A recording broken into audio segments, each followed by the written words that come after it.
Je prépare un nouveau livre pour vous, pour apprendre les expressions françaises en contexte. Ça s'appelle « On n'est pas sorti de l'auberge ». Vous voulez entendre le début? Chapitre 1. Il fait un froid de canard. Claudette sait qu'elle rêve, mais elle ne veut pas encore se réveiller. Elle fait un rêve magnifique. Dans ce rêve, elle est dans son ancien bureau à Lyon et tout est parfait. Les dossiers sont rangés par ordre alphabétique, les stylos sont alignés sur son bureau. Son ordinateur fait un petit bruit satisfaisant pour annoncer un nouvel email. Elle voit avec intérêt que c'est un message du directeur financier. « Madame Moreau, dit le message, vous aviez raison. Il y avait bien une erreur de 0,02 € dans le budget du trimestre. Nous vous devons des excuses.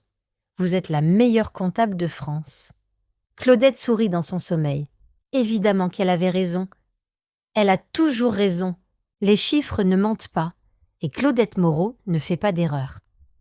Elle se tourne vers la fenêtre de son bureau pour admirer Lyon, sa belle ville logique et bien organisée. Mais quelque chose ne va pas. Il y a de la neige, beaucoup de neige. Et pourquoi son bureau bouge-t-il? Et c'est quoi ce bruit de moteur?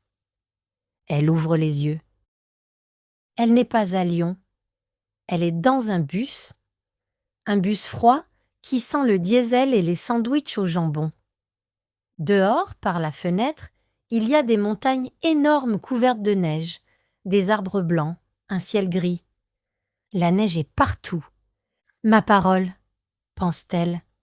Qu'est-ce que j'ai fait?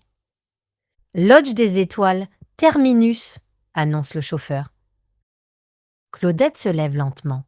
Ses jambes sont raides après 5 heures de voyage.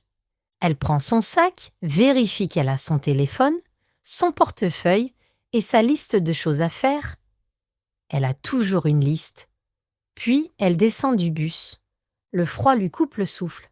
« Oh là là !» murmure-t-elle. « Il fait un froid de canard. » Elle a 63 ans, elle vient de Lyon et elle n'a jamais skié de sa vie. Pourquoi est-elle là?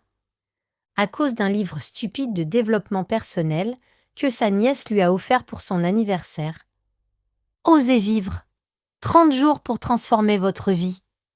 Le chapitre 7 disait qu'il faut faire quelque chose qui vous fait peur. La suite du livre arrive bientôt. Abonnez-vous pour ne rien manquer. Et si vous voulez être les tout premiers informés de mes nouveaux livres, inscrivez-vous à ma liste email sur parlezvousromance.com.